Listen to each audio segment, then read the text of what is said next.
Okay. Live stream. Is that what All we're? right. So we will call the meeting to order. So this way Eric could actually do it off video if you would Oh, prefer. that's perfect. Make them watch it. Yeah. The Scarborough Housing Alliance Committee meeting, still February 22nd, 2023. Linda, still welcome to the committee. We'll talk to you in a bit. So the first item on the agenda is the approval of the minutes from November Can 30th. we just do a roll call quickly or just indicate Oh, who's yeah, present? yeah, Just for the certainly, record? yeah. Just who's present, I think is fine. Yeah, so you want to go through that, Tom? Or Sure. I note that we have Leroy Crockett present, Brian Shumway. Favorite. I'm not a We're voting voting members member. here. Oh. Bill Donovan and Dick LaRue. So there's a quorum. Also present are Jean Marie Caterina, who's the council liaison, and Tom Hall, the town manager. Thank you. Great, thanks, Tom. Now, first item on the, I guess it should be the second item on the agenda is to approve the minutes from November 30th, 2022. Motion to approve. Thank you, Leroy. Is there a second? Second. Great. Second. Any discussion? Not all in favor? Aye. Aye. Leroy, or I'm sorry, Philip, or Dick. Yeah, second. Great. Yeah. All right, it's unanimous. We get better as the night goes on. Yeah. So just bear with us. All right. Absolutely.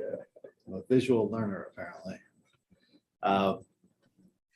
Great. So next, the conversion of lodging to multifamily use.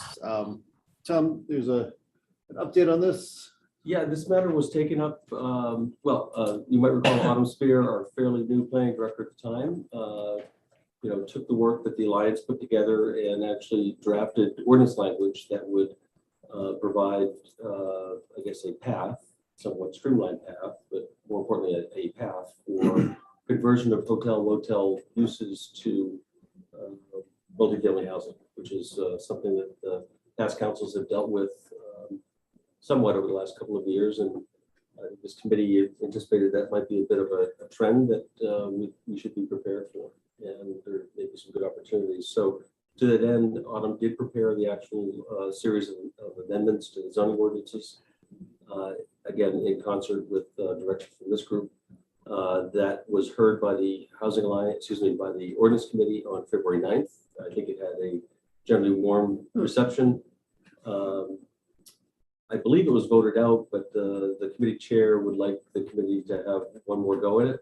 There were a number of questions that he had.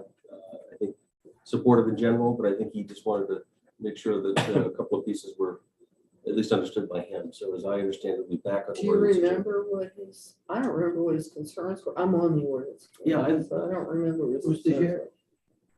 I think it was really, as I recall, Jean Marie, I just listened to a part of the conversation. I had to leave that meeting a bit early, but he was expressing not a concern, but just a question around our experience with the Comfort Inn and trying, ensuring that I this remember. this what it wasn't was. necessarily going to point us in that direction.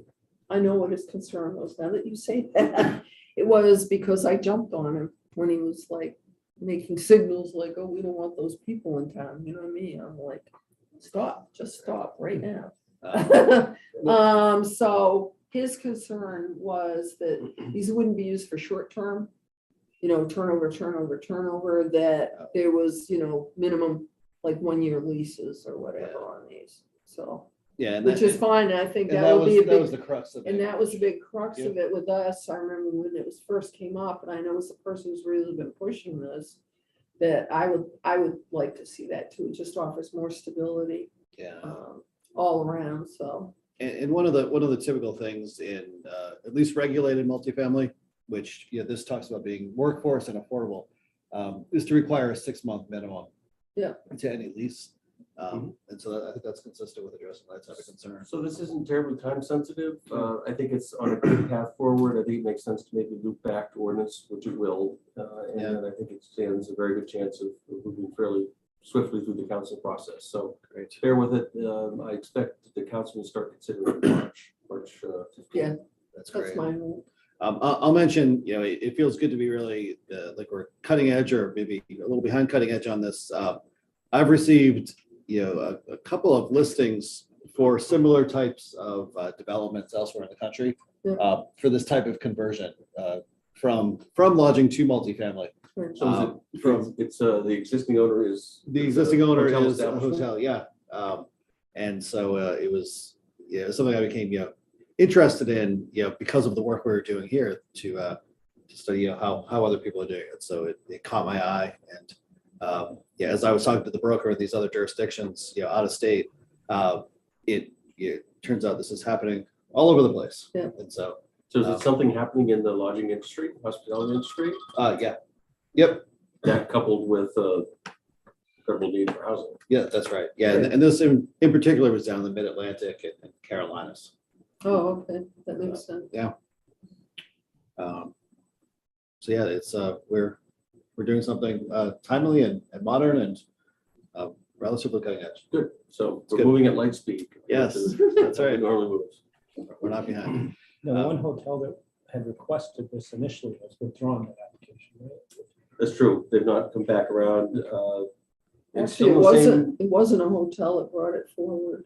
It was the potential buyer Yeah, correct. who brought it forward. He wanted to buy, I can never think. of Candlewood. it. Thank you, Candlewood. Yeah. But it was so new, it was so, the groundwork hadn't been laid very well. And frankly, For as the time was council. poor, that the council was embroiled in a detailed growth management discussion and just kind of units were on the brain. Right. So Right. the time was. It got poor. lost, yeah. But hopefully it'll get Yeah. resurrected. Well, thanks for that update, Tom. Sure. On to the third item, the Safe and Main program. And we have a guest speaker. Yes. Yeah, thank you. Thank you so much. Happy to be here. Belinda Ray of the Greater Portland Council of Governments. See you. It is really good to see you too, Bill. I know. I know. I saw your name on the list and was very excited to make this connection. So I do have a presentation. So I will share my screen.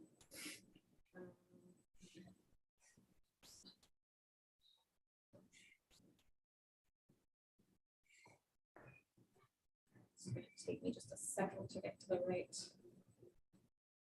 That's where I'll be. That's the part I want to share. Accepting all the Zoomness. Let's see. It's not letting me resize that. Can I make this go away altogether? Which I think I can, yeah. Well, there you go. Try that leftmost There choice. we go. I do.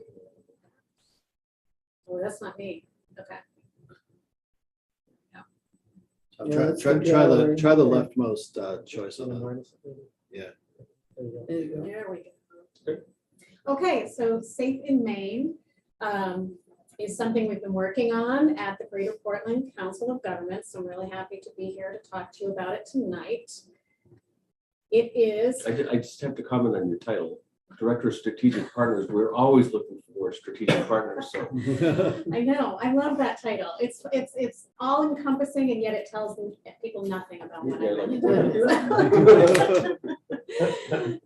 So yes, this is a screenshot from a website we have put up for the Safe in Maine Fund. And that's something that we began in response to a request from our municipal members regarding the large number of asylum seekers in particular that we saw arriving in our communities and the use of hotels to house them that was becoming very expensive.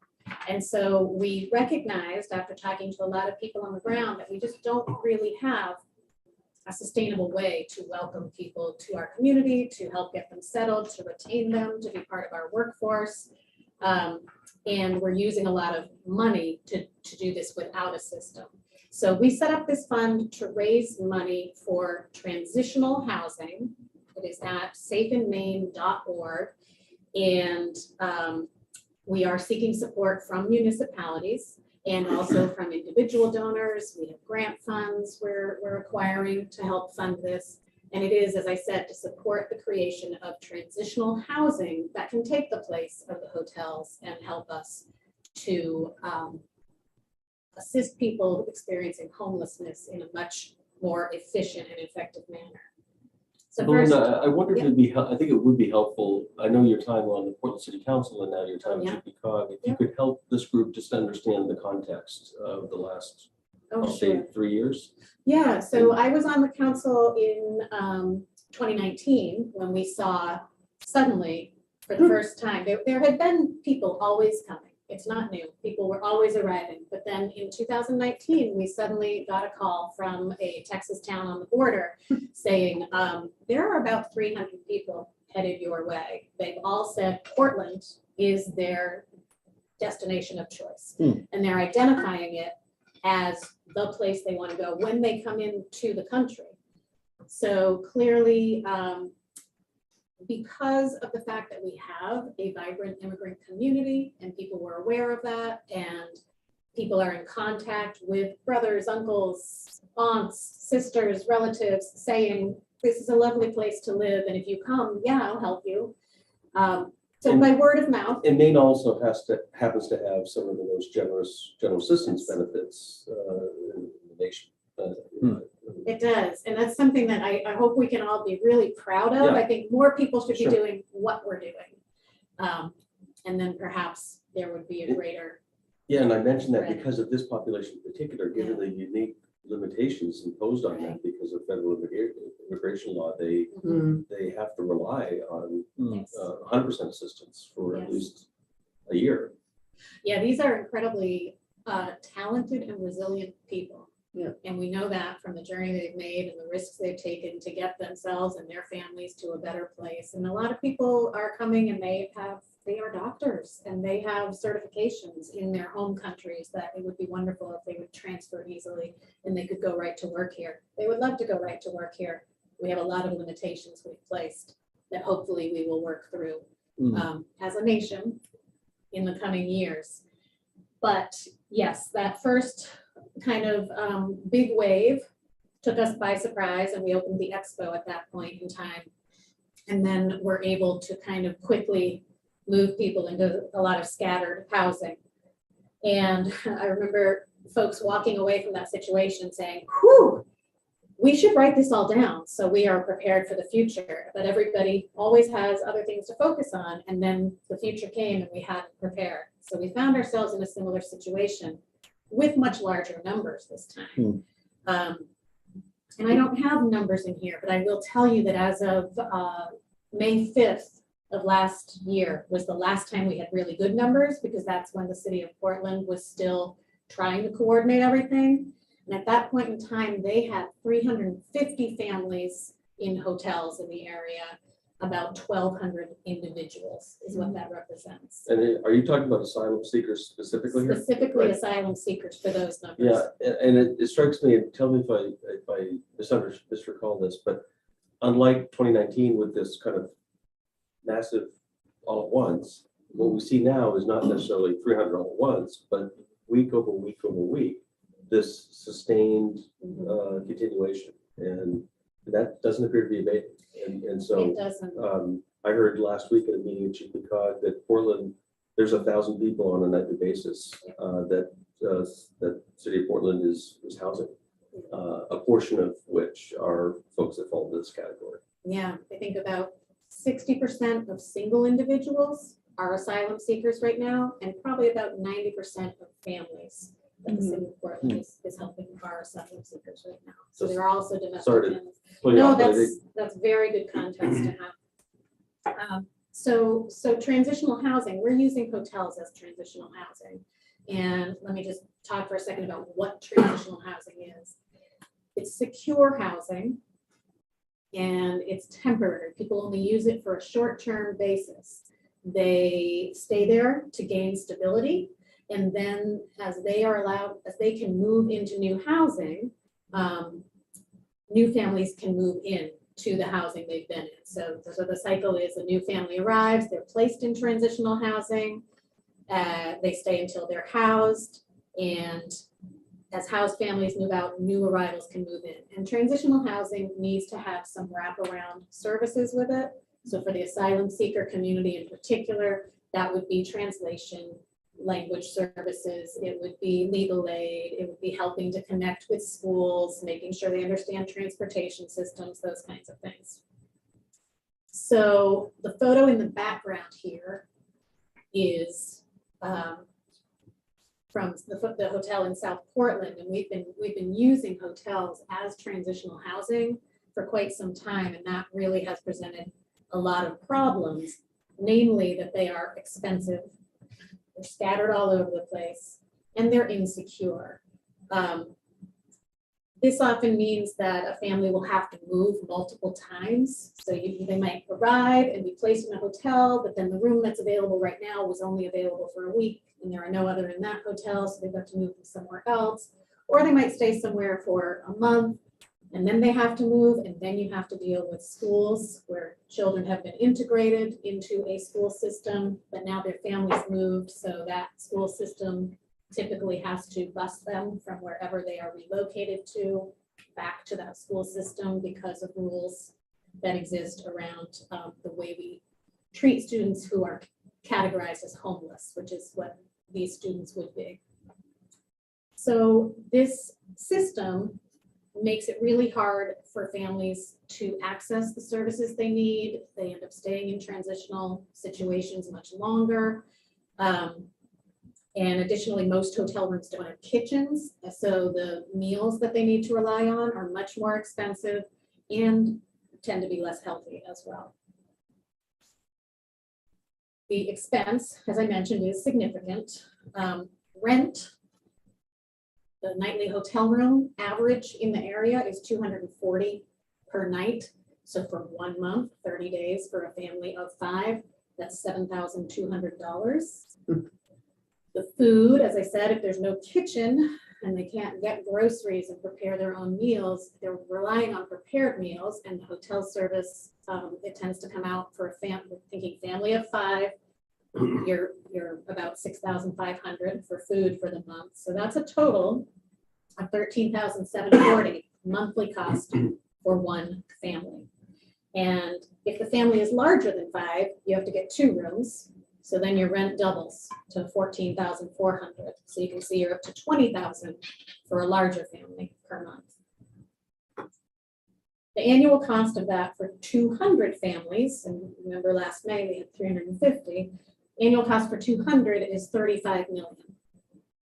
So that's quite a bit, and it won't ever go down because we don't own these hotels. We're not paying off equity. We're not going to own them one day and be able to have lower rents or anything like that. And it's also more expensive in terms of human resources because service providers and municipal general assistance officers and educators are all working to assist people who are scattered out across the region and often relocating. So we definitely need a better method of providing this transitional housing that is desperately needed in our state. This is a screenshot from our website, just kind of talking about the challenge that we face, and new families are arriving all the time. In the first 5 or 6 weeks of this year, I know the city of Portland alone had 80 new families. So you figure that's 250 to 300 more people that arrived just in that 6 weeks. As I said, we don't have a good count because families arrive and they might present at different places. And they also might go to a nonprofit organization or a church. So there are people we aren't counting who are in church basements, who are couch surfing. The only way we have of counting people right now is if they show up on our social service rules. So we really don't have accurate counts, but we know there are a lot of folks. So if we build the transitional housing that the Safe and Main project envisions, we can save a lot of money, and we can take that money and we can invest in more housing instead of coming up with this money and throwing it at hotels, which is essentially throwing it out the window. Here is a side-by-side comparison of the costs in a transitional housing community, 200 units, so that's not 200 families, 200 units, because I wanted to be able to compare with hotel rooms. And so everything is based on family of 5. So 200 units there. You can see the annual rent is about 16 million less. The annual meals about 13.5 million less. So when you add together annual housing and food, you're saving around 30 million a year. And that's 30 million we are coming up with right now. So it's money that could go elsewhere. Where's the money coming from? A lot of the money has been reimbursed by the federal government Okay, to date, but that will end. Yeah. I don't know definitively, but they talked about ending the COVID emergency as Right. of May 11th, Right. which is generally when we expect this Okay. 90% that's what I wanted. reimbursement rate to come to an end. The reimbursements have lagged also, I will say. Last time I talked to Kristen Dow at the city of Portland, they were several months to a year in arrears. So we will get the money, but we haven't necessarily gotten it. And so it's coming out of municipal general assistance and state general assistance and emergency rental assistance funds right now. So of course, there's the financial savings, but there are also other benefits. From day one, we provide a safe landing place for families. You can help connect them to essential systems and services. We reduce financial and staffing burdens on municipalities and service providers. We increase our housing stock by creating real housing for folks. It can be used as transitional housing now, but if the need changes in the future, it can be rental housing, it can be permanent housing. And we also finally just begin to shift the responsibility for resettlement from individual municipalities to a larger community in a way that saves taxpayer dollars and helps people who are experiencing homelessness. What would the community look like? Well, we have a vision that we did an initial site plan concept for. This was based on a site we were looking at in Portland that ultimately did not pan out, but we continue to look, and I do have some news on that front at the end of this. But this was basically 16 acres could fit, or 15 acres really, because we didn't use it all, could fit 200 units. And certainly it is a malleable model. It can be split up into 4 communities of 50. It is ideal to get a lot of people in one place. That way it's easier for service providers to get the services. It's easier for transportation, but certain elements exist. This one has the 200 units. Community buildings are essential. Those darker orange buildings are community buildings. And that's a place for people to get the services that they need, for service providers to come in. And then open space. In this plan, we designed it with soccer and futsal fields and community garden space. So again, it makes a wonderful community for transitional housing or for permanent housing in the future. The units themselves are efficient homes. And this is a sample 650 square foot home, which has 2 bedrooms. So you can see you really can fit a lot in a small space. They would be heated with heat pumps, most likely, and have good energy efficiency as well. And there are 2 local Maine modular builders who we are talking with, and they are very interested in building these. And one of them is a new company. They have a commercial line of units that they put out, but they're moving into residential. Another one is an existing manufactured housing business that is in Oxford called KBS Homes. And so they have both been helping to design ideas and to give costs and help us figure out how much this would be. This is the project team that we have assembled working on this. We've got Kevin Bunker, who is the developer. I talk to him every day. Steve Letourneau of Catholic Charities helping us to understand services, wraparound services. Mufalo Chittum, and then down at the bottom, Fatima Saidi are both from Maine Immigrant Rights Coalition, and Claude Regande of Prosperity Maine. The 3 of them are good at helping us connect with the immigrant population. They'd be helping with cultural brokerage and helping people connect to systems. We have Steve Bushy of Burl Palmer, who's a civil engineer. He's been helping us look at sites to see what will work, what won't work. We have 2 landscape architects, and then Greg Jordan, I talked with him and he's happy to consult with us on transportation wherever we are looking. Safe and Main funds. So we're asking people to help support the creation of transitional housing. And this is what we see as our project total for that 200 unit campus would be 43.5 million. And that little gold sliver is the 2 million that we're hoping to raise through Safe and Main. The other funding sources, and we have spoken with Main Housing about this, there's about 23 million in debt financing from Main Housing. It'd be 30-year interest-only financing. And in return for that, the units would be rent restricted at 60% of the area median income for the period of the loan, which is likely 30 years. So you know that this is housing that will last and be affordable for a good long time. The 4%, the 14,000 is from the 4% LIHTC financing, which creates about 14 million in tax credit equity. And then we have this gray sliver, which is various grant funds, and we have a few sources that we are looking at right now.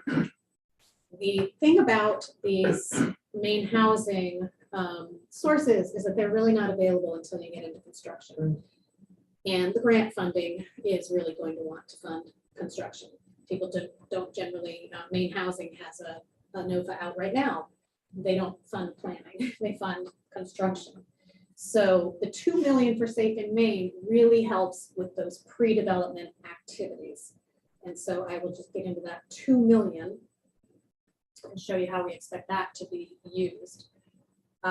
Upfront costs, we're looking at about 65,000, we think, in legal, just to make sure we get through all the permitting and the processes and all of the restrictions around the housing. 150,000 of that is site diligence. That's doing all the engineering and checking into that, soil tests and environmental and anything we need to do there. The 350 is the architectural engineering, the planning and design of the whole campus, getting that all done. And then the remainder there can be used as matching funds for grants, and it can also be used directly for construction as we get to that, or for fixtures, furnishings, and equipment, which is another thing that Main Housing, for instance, doesn't cover. So that's what we're looking to do with the 2 million for Safe and Main. And I think there we are at the end of my presentation. I did want to, I'll stop sharing right there. But I did want to add an exciting development is that we've been working with Habitat for Humanity over the last couple of weeks. They have a site in Portland on Warren Avenue, right where the Restore is, if you know that. So when Main Housing came out with this notice of funding availability, Habitat for Humanity was looking at their space. They had a tenant just leave. They have a 6,000 square foot empty space, and they want to turn it into permanent family emergency shelter. So transitional housing in that form. We started talking with them. They also have space on the site where they are interested in developing more housing. And so we believe we can get probably about 40 units, maybe not in the efficient home configuration, but probably in more of a multi-story building that has apartments in it. But another 40 units of transitional housing in addition to the shelter space, which will accommodate about 15 families. So we could get almost 60 families on this one site. And I just helped Habitat for Humanity submit their application to Main Housing for funding to get their shelter up and running by winter of next year.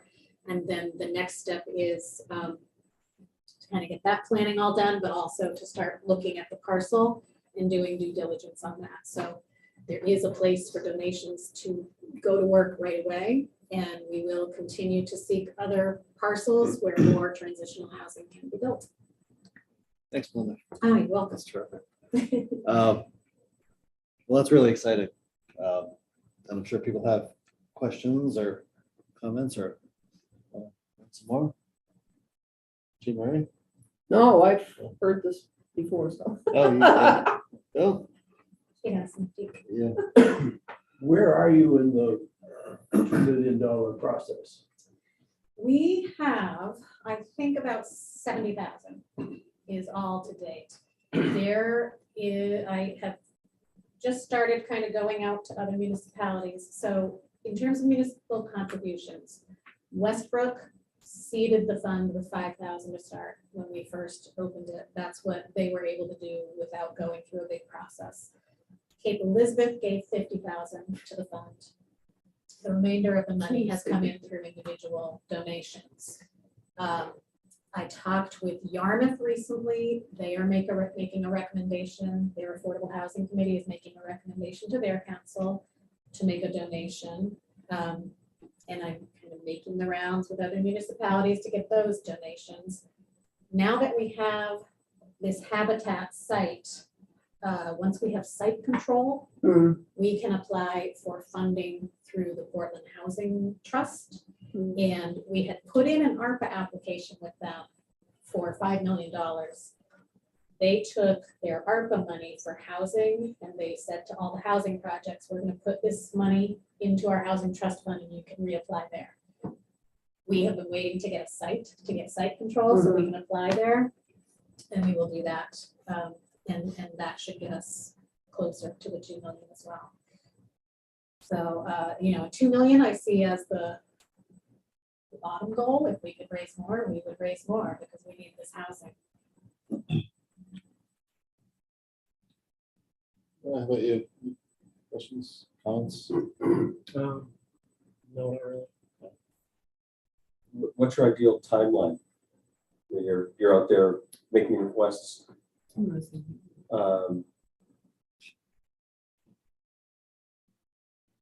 Ideal timeline Timeline, yeah, for getting responses back. as soon as possible, because we can do the work now. And so we have funded some initial, as I said, we did some site plan work. We have that initial site concept. We have the landscape architects that can do that for any parcel. We have investigated parcels and spent a little money on that. Money that came in now would absolutely go toward developing this Habitat for Humanity site and doing the pre-planning activities to get that going. I know that some communities need to go through a budget process and wouldn't be able to give a donation until July 1st fiscal year, and that's okay. Yarmouth, their request is through, they have a reserve fund. So that I think would come more quickly. Westbrook is going through a process and they will consider it with their budget. So I wouldn't expect theirs, but I do think that they will get up to their 50,000 either by adding 45 to what they already did or by making a new contribution. But yeah, that one won't come till July. It's okay if it doesn't come until July. It's ideal if it comes earlier. Linda, are any of your professionals like foregoing payment of their fees until you Yes. hit a closing? Yep. Keeping some Kevin skin in has- the game. Kevin has done everything for free Yeah. to date. Hmm. Steve Bushy has done everything for free to Mhm. date. He's, I can't even believe. Sometimes I just say, what do you think of this site? And I get a litany back. It's Yeah. amazing. Steve Laterna, yes, all of them have done nothing. The landscape architect we paid because that was a serious, he had to really sit down and look at that site and do a lot of Yeah. work, but I don't think he charged us his full price. Mhm. So yeah, a lot of people are in it for free Yeah, right now. that's great to know.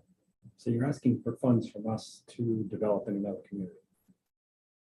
Yes, but not necessarily. I mean, I will say we don't have any sites in Scarborough.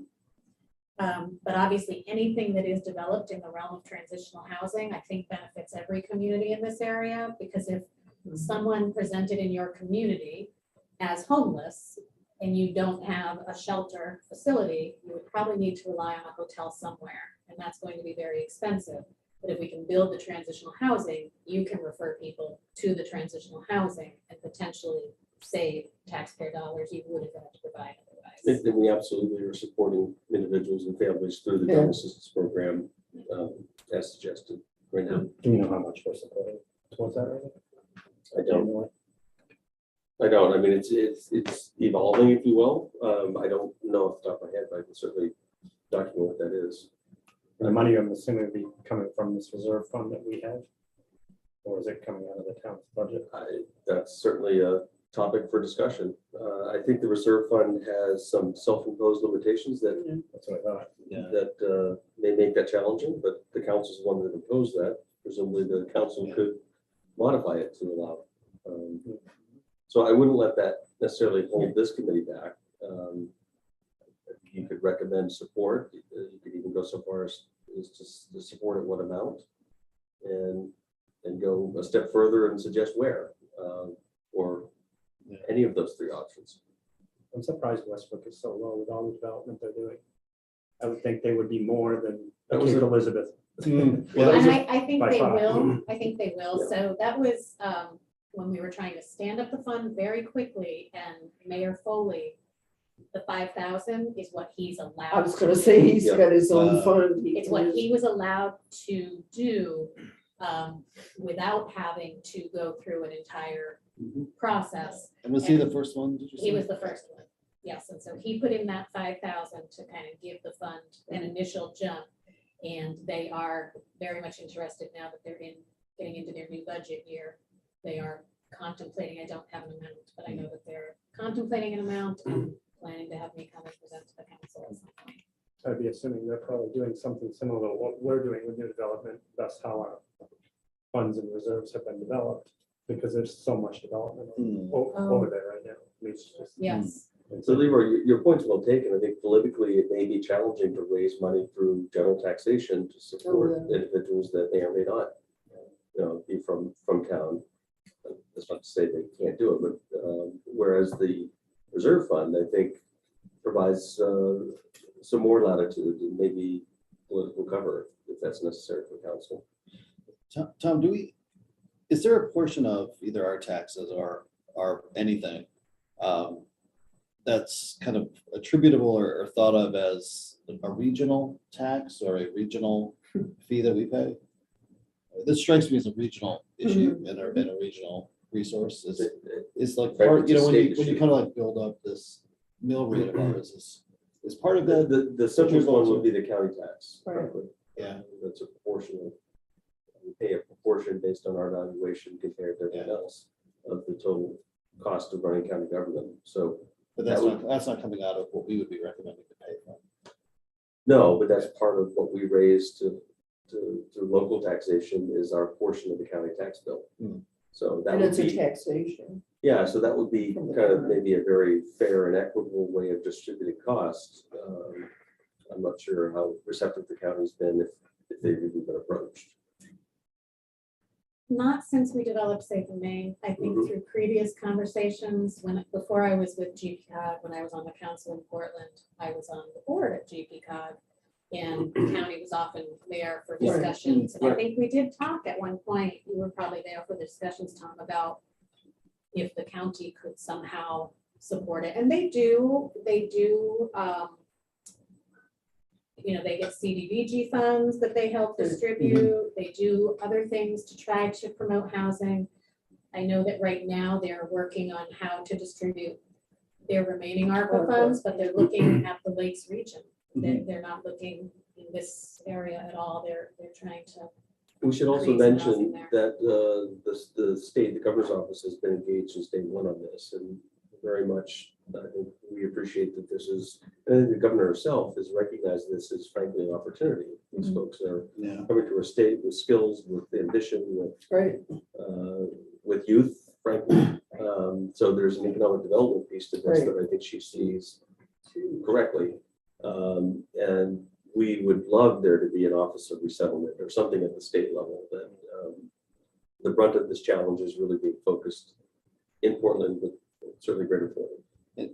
I ironically, some of the discussions, council level, it sounds like there's not a lot of desire for new development in town. Right, so building out of You mean town, on the council side Yeah, or on our like- constituent side?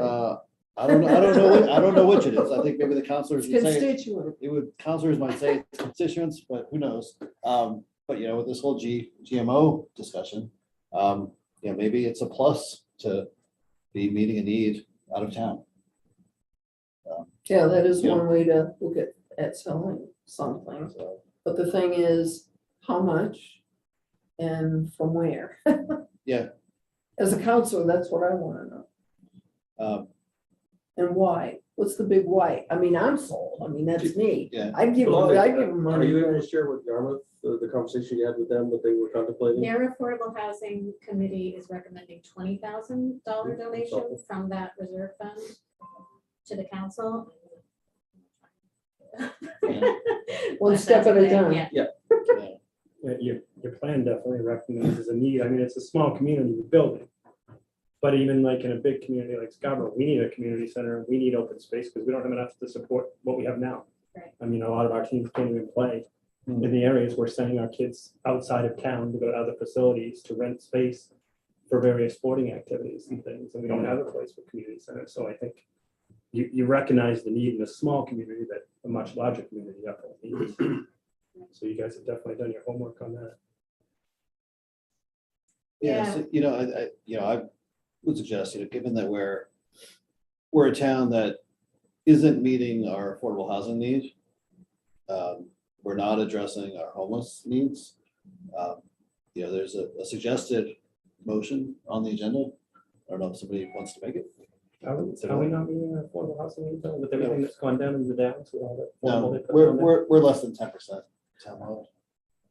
I will tell you that counselors think we're doing more than we probably should be. Yeah, I will tell you. And they're- that I we're will tell doing you- more I and- will tell no, you I they're know wrong. that. I will tell you I they're know wrong. that, but I'm gonna argue with you for 1 minute and tell you that politically and on the face of it, without looking at numbers, we're doing way better than a lot of towns are particularly capable of. That's doing. great. We're all doing Or poorly. I know, but I'm just telling you. Because everybody else is getting Ds doesn't mean a D plus is good. I know, but I have to sell this I hear politically, you. so.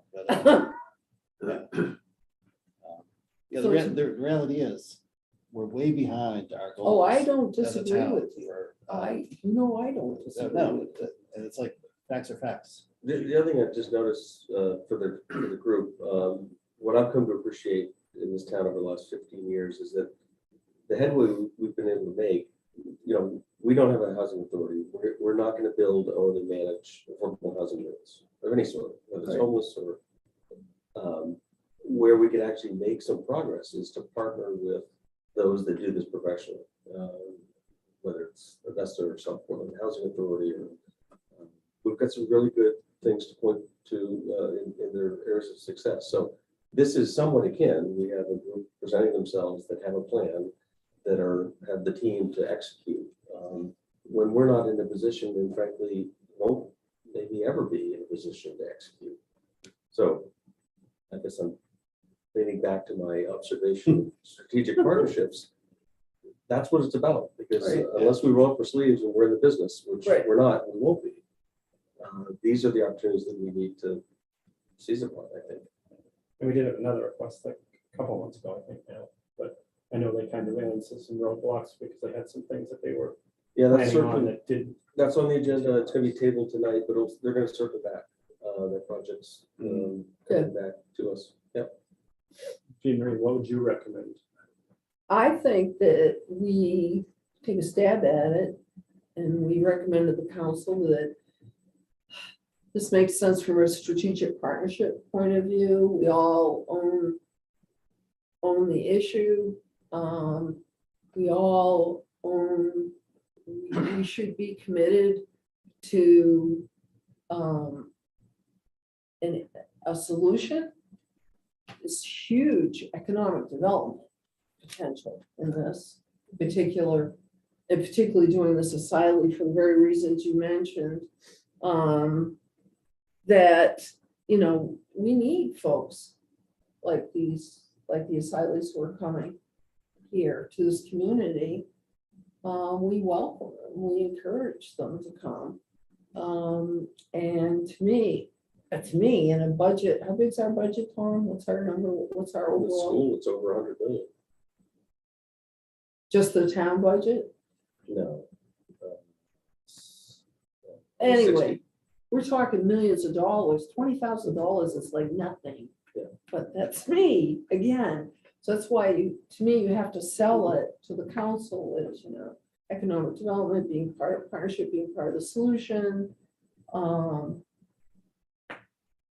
guess one question I have for you is you said you've worked with someone, is it Portland with the transportation? Greg Jordan. Is it just Portland transportation or is it to other towns? Taxes, isn't it? So for Metro. this particular Oh, Metro. community, is that what you mean? Or You had one of your, Greg group on Jordan, there. he is the general manager of Metro, and Metro serves multiple communities in the area. It has, I think, 7 member communities, Yeah. but it runs through maybe 13, we're not a 15. member. I would- No, Not yet, My it could be, but- question getting to yeah, that we could be. is you're asking for something from us Mhm. to contribute to this, and we're contributing to something out of town. Is there transportation that would be able to get some of these folks into Scarborough to potentially do some work or whatever it may be? I know they can't work for a period of time, but at least you're getting the people to come to Scarborough to get some benefit back from what we're giving you for money, because they're spending their money in the town of Scarborough if they're being able to get transported here. So transportation is an essential piece wherever any of these communities are established. And so for instance, at Habitat for Humanity, it's not on a bus route. Greg Jordan could help us to figure out if microtransit would be a good solution, if there's a way to put that in there.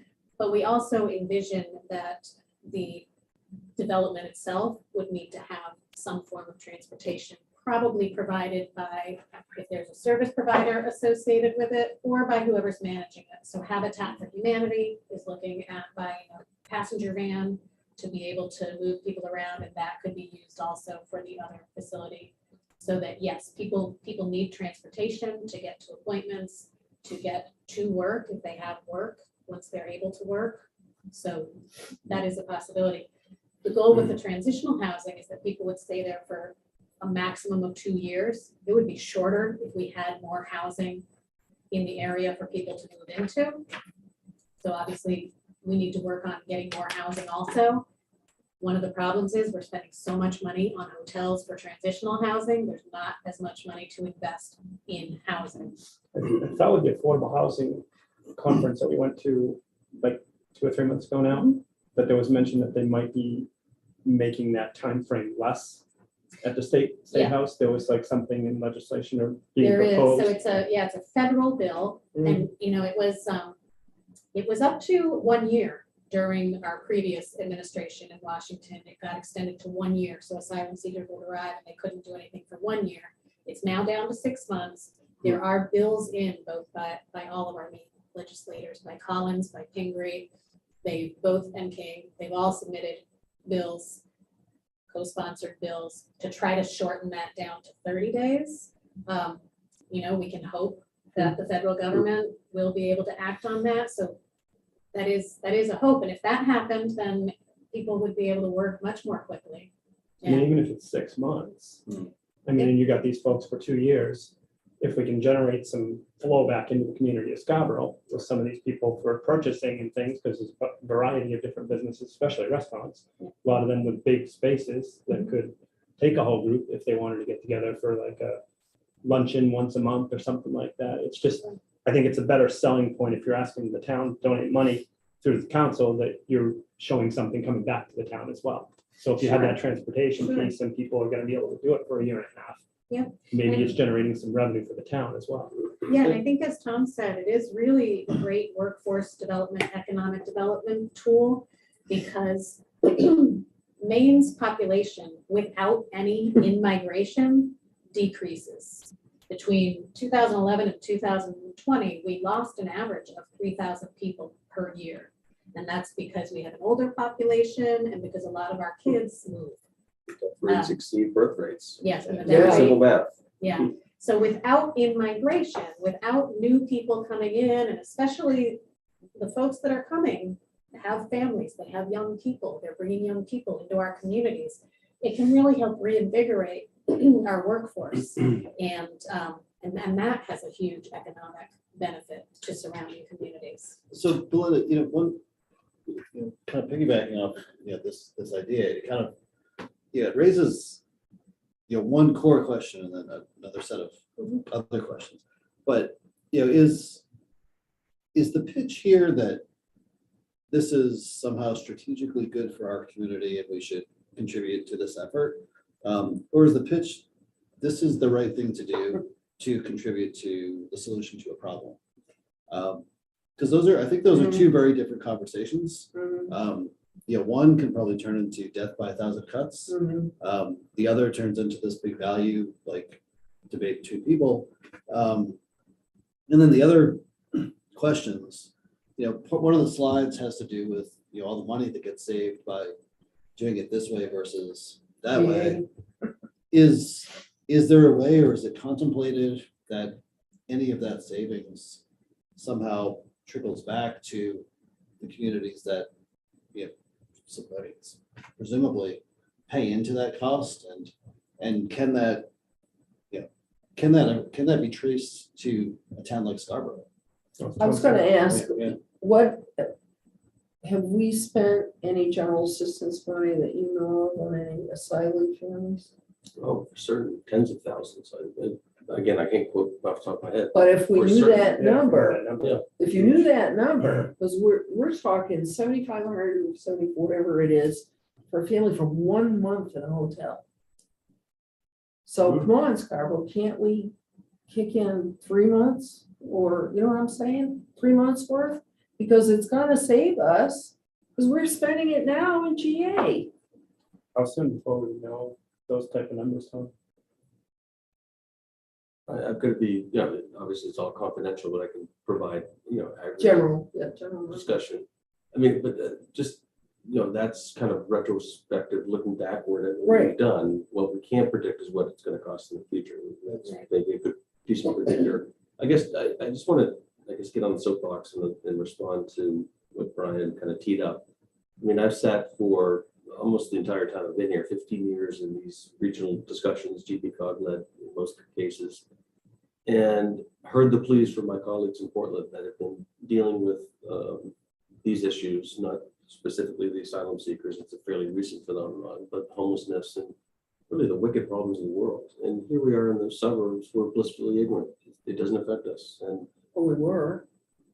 right, we were, and we're not anymore. And No. I think there is, and it's not going to appeal to everyone, maybe not the majority, but there's a moral obligation piece that we're part of a region and that we're not all to ourselves, unto ourselves. And we have an obligation. And in the whole scheme of things, what's being asked for, regardless of what amount you're talking about, is a fraction of what our neighbors have been dealing with for decades.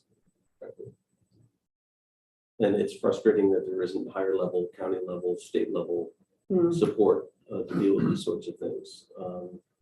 And I credit GPCOG for rolling up their sleeves, and because no one's come to save us. This is about a homegrown solution, frankly. And it's disappointing to realize we're in that position, but that's where we're at.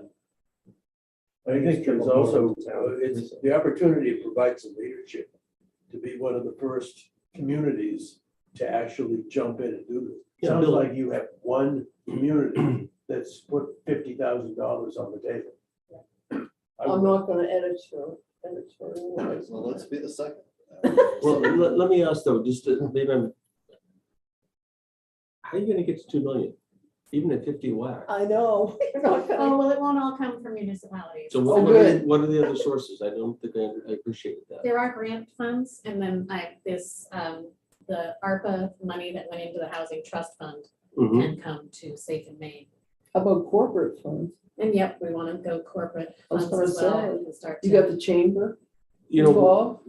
talking with Good. them. Yeah. one thing that Let me I've know. seen that with these regional initiatives, and it's about solidarity, right?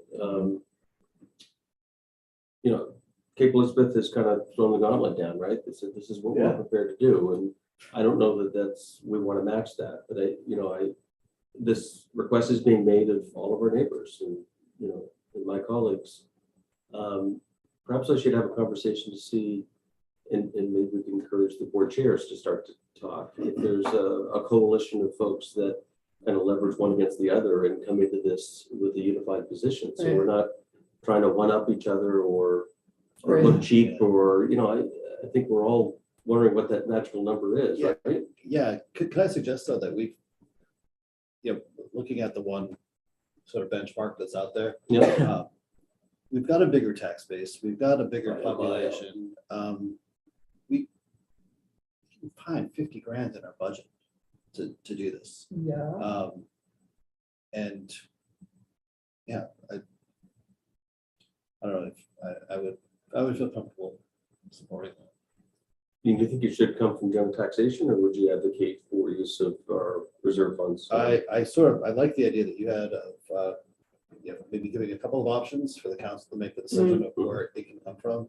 I'm concerned about the abilities that we have within the housing trust fund, but that's all self-imposed. Right. And if. The difference there is those monies came from private developers who, through our programs and through our negotiation,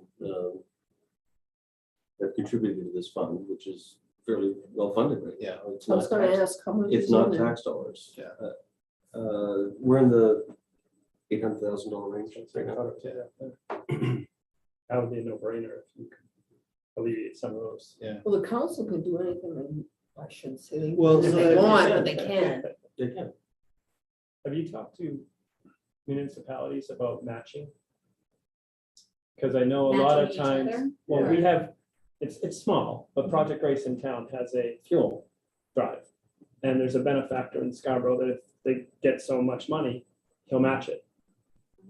Yeah. So maybe you encourage the towns to give you so Fine. much and maybe put something out there that they'll do a little bit more if you could get the community to match a certain dollar value.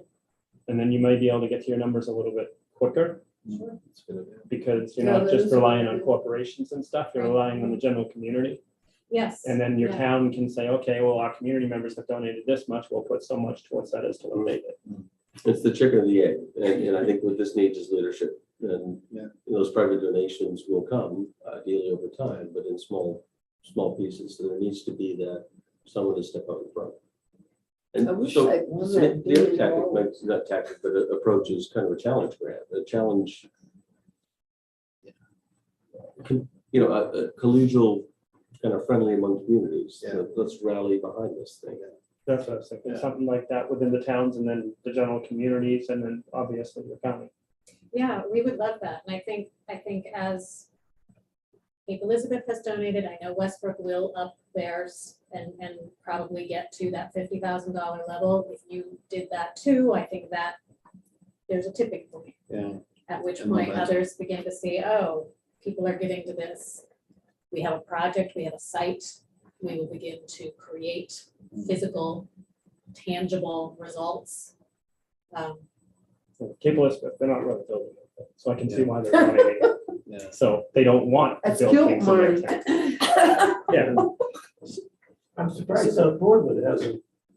I have not got to South Portland or Portland because of many, many conversations I have had. I know Portland is already spending a great deal, Yeah, and I do think their housing trust fund is the way to go to them. South Portland, I have not felt quite comfortable approaching yet because of the number of people that are in their hotels and them worrying about this May 11th deadline. yeah. Um, So they get a lot on their plate. They do, Yeah. and we need to kind of see how some of that resolves. I think they would be. I think you're wise. South Portland right now has over 800 qualified GA clients that Yeah. they are. but it would behoove them to do something because if the May date rolls around and all these people are out on the street, That's true. then they're more of a burden to the community than they are right now. That's being true. in the I just hotels. watched some recent deliberations and not felt like it would necessarily go particularly well. Well, they didn't want to give ARPA money, what was some of their ARPA money to a housing opportunity. to that stuff. Yeah. Yeah, they pulled out or But didn't. again, you look at what they may be spending. Yeah, and it may make sense for them. Well, all So- we can so- do is control our own behavior. I know. Yeah, so I wonder then, Tom, would it maybe then make sense to have a two-part action here? The first being to recommend to the town council that they modify the rules for the use of the housing trust funds to permit Yeah, the use of money outside of the town of Scarborough. And then second, to move to recommend that they make a contribution from the Housing Trust Fund of $50,000 to this program. yeah, I don't know that a modification is required. There's a couple of the provisions that speak directly within the town or within the community. But there's other provisions that don't have that limitation. Mhm. So I think if there's a will, there's certainly a way to work within the existing language. But I think that's the way to go, I think, That's is to tap into that. Yeah. Great, so maybe. I wouldn't want to add it to tax. You want to make that a motion? Would somebody like to make a motion? I think I heard it from you, and I'll second. Oh, I can't vote. I don't know if the chair can make motions, Bill. Certainly. Yeah, I will- All right. I will make that All motion. right, Particularly a great. good motion. All right, Chair. all right, fair. Great, so moved. All right, and that was amount of 50,000 and suggest it come from the, Housing fund. Housing Trust. What is Yeah. it, Tom, like 10 items on that list and only 2 of them are impacted by this? there's 6 in total. And by my quick read here, there's only 2 that specifically mentioned in the text, within the town, within the And it community. looks like minor verbiage. It just says like the last sentence on each one. Great. Cool. Terrific. We've got a second from Bill. Any discussion? Dick, any thoughts? No, I agree. I think we do have a moral obligation to pitch in 100%, Yay. The voice of the Lord has.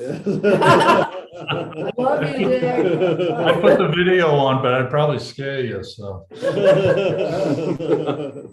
Great. Well, then all in favor of the motion as moved? Aye. Aye. Great, thanks. Cool. It's unanimous. 5-0. Thank you. Did you have your hand up? 5-0. Great. I gotta get to It's a work shutout. now. Yeah, now it's in your hands. I'll do it. Lobby. Oh, Right. no Jim, I problem. would suggest you circle back to Council Hamel. I think he was receptive to the original presentation. Oh, you and I are gonna talk first. Great. Yeah. I think The- you'll be happy to know there is a site and there is Habitat for Yes. Humanity as a manager. I wonder, would you be so kind to send me even by an email, just Yeah. document, just with that update? on Yes, Habitat? That would be helpful. Yep. Yep. I will do Linda, that. thank you very much for all the work you're doing. Yeah, Yeah, thank you so cool. much. Thank you. Thank you. Yeah. Really appreciate it. Thank you, Dick. Mhm. You're welcome. Good to see you too. Maybe we can come and use your fields and community center. Yeah. Absolutely. Stay warm. Dick, are you in Florida? Yes, ma'am. Oh, must That's be- why he doesn't. It's cooling off at 78 degrees. Oh, I'm sorry. You're waking up, Dick. Yeah, we're ready to pull 8 inches of snow. We don't need to hear that. Thank you so Yeah, much. thanks, Florida. And I will follow up with you. Thanks so much. All right, the next item is going to be tabled to the next meeting. And actually, No, I lost. Is that the the 3I project. 3I? Yep. I love that. Yeah. Why does It's a it great take project. longer? Tom, do you want to give a description? Yeah, initially, they provided, and perhaps most here were part of their presentation, I think, they provide a very complete application. And their intention is to move forward to the planning board, secure local planning board approval, and ultimately make application for in the next funding round with Maine Housing. I think it will start sometime mid-late summer with award in the fall. Part of what they're doing in preparation for making application is obviously being aware of the different scoring mechanisms for that very competitive program. There's a number of key things that they're looking for. One, securing additional local funding will not only give them money, but more importantly, gives them points. Yeah. Yeah. the points. Secondarily, there also will be coming forward with a credit enhancement request. Yeah. Which again, will help the bottom line, but more importantly, it gives them points. And points is the key to getting these projects moving forward. So to the question of why that matter's been tabled, in our own, our grant program is supported by the same trust fund that we just talked about. And so there are limitations, one of which in this use of the funds, and I'll read it to you. The in lieu fees collected by the town shall not be utilized to fund affordable housing portions of the development which are otherwise required Oh, to include affordable housing in order to meet minimum zoning standards. this project happens to be located in the Downs. Which Mhm. is, The Downs itself, the CBD district, is the only inclusionary zone that requires 10% affordable housing. And so it's not their fault. There happen to be, you know, in a project that requires it, they're not seeing any benefit. So the way around this is for the developer not to count these units or a portion of these units toward their requirement. And I believe that has been worked through. We haven't seen the final details, but that's the difference from the original proposal we saw. I believe there'll be a handful, 7 is my Yeah, so the expectation. original proposal was 7 fewer than the new proposal, and so what they're talking about is having the size of the original proposal counting towards that requirement. Which doesn't mean anything to the applicant, but it means something to the developer, right? And then these extras, not counting towards that requirement for the Downs developer, but being funded by our program. So the proposal will be modified in that it will focus on those 7 extra units, if you will. But I think we can still appreciate the project in its totality, kind of the population it's serving. I think all of that is still relevant to this. And I think because of that different approach, a revised approach, there will not be this kind of technical barrier that we're confronted with at this moment. That's what I was getting at, was that one question resolved? Yeah. Because if they had built this anyplace else in town, they're fine and they're perfectly Right. good to go, Right. but, and it's a definite need within the town that needs to be Right. satisfied, because there isn't anything like this, and there are people in the town Yeah. that need these services. They're getting national interest. that frankly. right? Yeah. Oh, yeah. The really unique nature of the population that they're serving is not something that's done very often. And they're fielding calls on a weekly basis, I think, from others that are really interested in how they're doing it with the it's code. cool. That's Because they also have the services right on site. I mean, they have the wheelchair repair Yeah, facility, and they- I thought they had some actual, They got a like PP or something $500,000 grant that is going to really assist and provide different unique supports to those nice. residents who are the disabled, some sort of disability. it's a perfect project. Yeah. That's why I was just wondering. Yeah, so- I knew that one thing was Yeah. in there, and I was hoping we could get around it. Yeah, so to us, this is gonna look like, funding a 7-unit project that is part of a larger 51-unit project. More on that next time. Good. Get the Um, votes taken. It's not tabled, it's removed from the agenda. Or your motion to table this item. I think a table would be appropriate because it is Yeah. on and I poised would- for action. I would Yeah, would somebody please make a move motion to table. Second? Great, all in favor? Dick?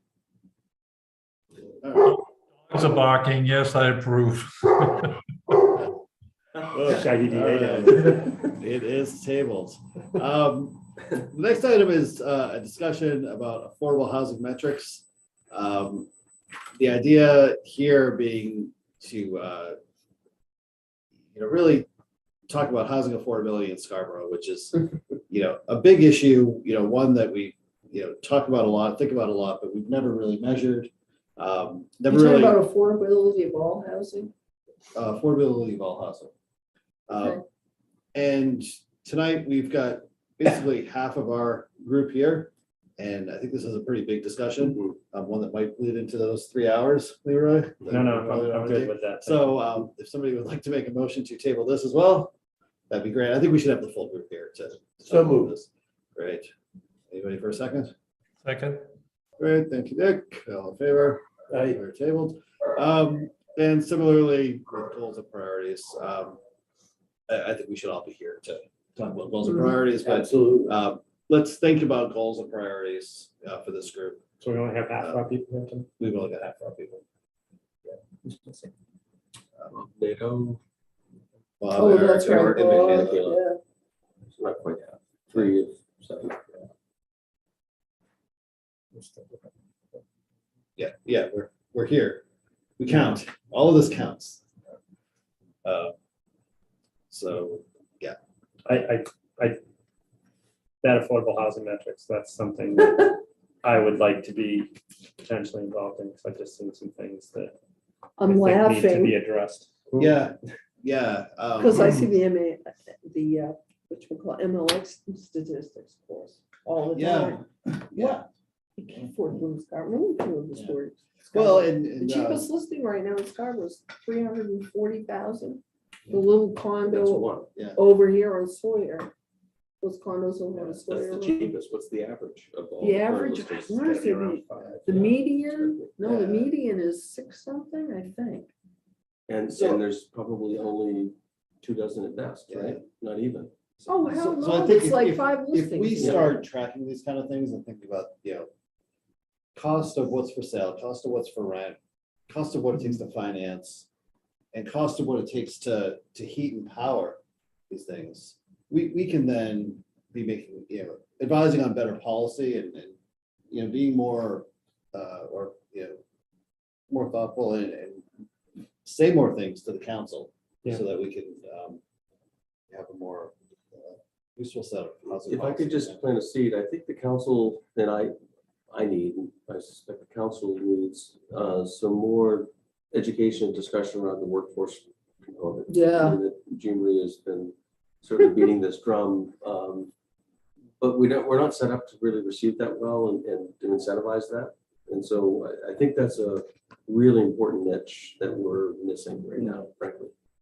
And I'll also just mention that the council will be considering yet another revision to the growth management ordinance this spring, and how affordable workforce housing fits into that, if at all, I think is a really key important matter. So do pay attention and be involved. Mm. No, I know we were looking at that because of the one hotel, and we were looking at all the hotels as a whole for the workforce housing. But I think I've heard there's another hotel that's coming to Scarborough as a new development, right? As a lodging establishment, as a And conventional so it hotel. seems like that may have switched a little bit, that maybe hotels are making money if you've got another hotel that's looking to come into Scarborough.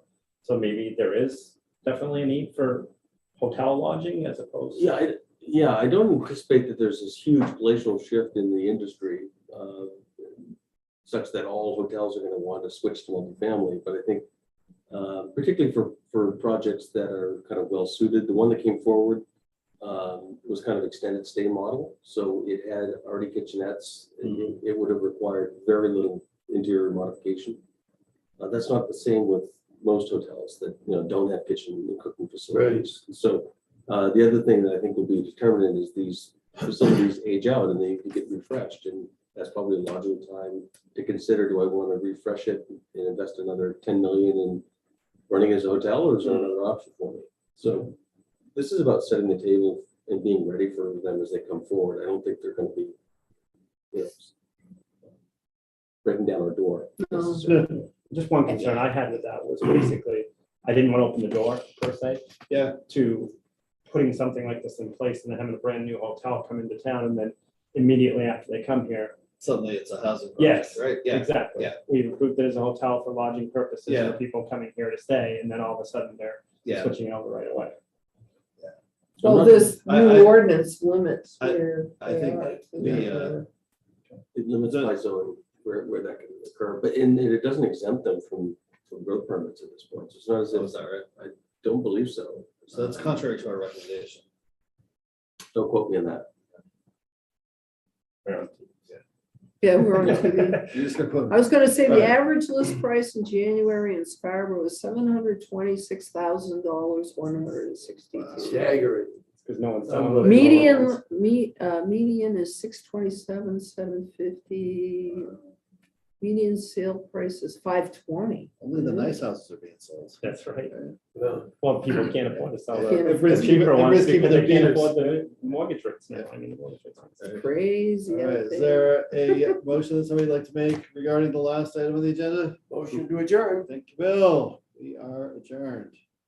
716. I wonder if they sold that, put under contract that house on Black Point Road, Which one? in Prout's. There was a brand new house being built and they We'll see you, advertised Dick. it. Oh, out on I'm the, shutting out on the down. neck? Yeah, Oh, I don't pay any attention. they advertised it. Stay out of the hot sun. I don't sell it. 2 million. That's nothing. And it's